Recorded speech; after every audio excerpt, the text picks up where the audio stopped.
Yeah. Yeah. Yeah, yeah. FMP Land Music. Land Music? FMP. Ok. Bonjour, moi c'est FMP du FMP Land Music. Je suis artiste, rappeur, auteur, compositeur et c'est la petite interview. J'étais d'ici mais je suis d'ailleurs. Je fais beaucoup, je suscite de la peur. Je n'ai pas été... FMP, nom d'artiste. Le rap, une vocation, une thérapie ou un mode de vie? Pour moi le rap, c'est une vocation, c'est une thérapie, c'est un mode de vie. Vocation dans le sens où c'est quelque chose qui est toujours ressenti au fond de moi. Même si avec le temps, ça se globalise au niveau de la musique en général. On se met à adorer les instruments, à adorer écouter des notes et tout. Une thérapie, pourquoi? Parce que si je reste par exemple 2 semaines sans faire de la musique, j'ai comme un petit palier au corps. À quoi nous renvoient ces initiales qui font office de votre nom d'artiste? FMP renvoie tout simplement à mon nom, Fomat Patrick. Votre technique de travail, l'instrumental, la prise de voix, mix, master, un choix ou une stratégie commerciale? Le tout simplement parce que être artiste d'abord, pour moi, c'est une manière de promouvoir ce que je fais. Donc je fais la promotion de mes prises de voix, du mixage, du mastering, par ma qualité sonore. Ok bon, peux-tu y goûter? L'ennemi jamais le minimiser. Les salauds ont voulu me mépriser. Producteur indépendant et promoteur de DSM Production. Oui, promoteur de DSM Production parce que c'est DSM Production qui réalise tous mes clips vidéo. Donc c'est un jeune avec qui je travaille et je conseille à beaucoup de jeunes de faire pareil. Un partenariat gagnant-gagnant parce que en faisant mes clips, il fait la promotion de son travail et ça lui attire de la clientèle.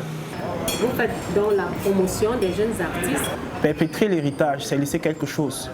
Et c'est aussi une manière d'aider. La musique rap en particulier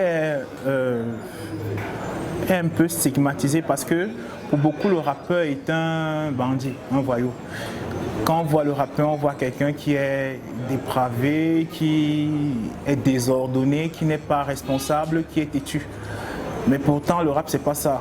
Pour écrire un texte, il faut s'asseoir, il faut penser aux rimes, il faut penser au thème, il faut développer beaucoup de choses. Donc pour moi, encadrer ces jeunes, c'est d'abord faire en sorte que ceux-ci évoluent dans un environnement sain. Rappeur, voyou, pourquoi le besoin de ramener ces enfants à la sainteté, comme vous le dites, parce qu'ils sont initialement voyous? Non, pas parce qu'ils sont initialement voyous, il faut parler de certaines réalités. Dans le milieu, il y a beaucoup de conditions. Vous savez, le monde est ainsi fait. Lorsque quelqu'un a moyen d'aider, il conditionne. Et forcément, ces conditions ne seront pas les meilleures. Donc il y a des cas où quelqu'un te conditionne, bon, il dit ok, si tu veux travailler avec moi par exemple, si j'ai l'habitude de fumer de la bœuf comme on dit chez nous, tu dois la fumer.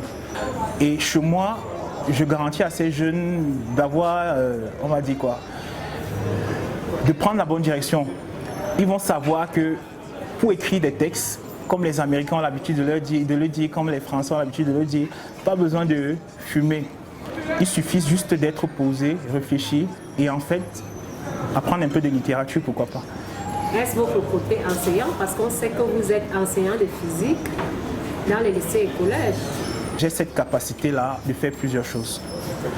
Et lorsqu'on a la capacité de faire plusieurs choses, lorsqu'on n'en fait qu'une seule, on s'ennuie. Cette autre chose, c'est technicien de laboratoire. Oui, je suis formé technicien principal en analyse médicale. Oui.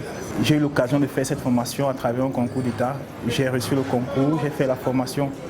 Bon, par la suite, je n'exerce pas encore en tant que technicien de laboratoire, mais j'ai eu cette opportunité, j'ai décidé de la saisir parce qu'on ne sait jamais, comme on dit souvent. N'avez-vous pas le sentiment que c'est une musique dépassée? Dire que le rap est une musique dépassée, c'est dire que le blues est une musique dépassée ou le rock est une musique dépassée.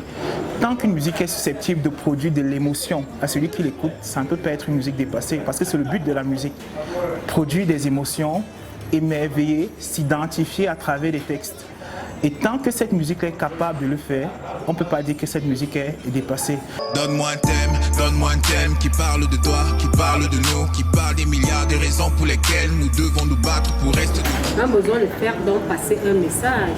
Est-ce que vous avez l'impression de toucher le public? Le rap est un mode de vie. Le rap est un mode d'expression.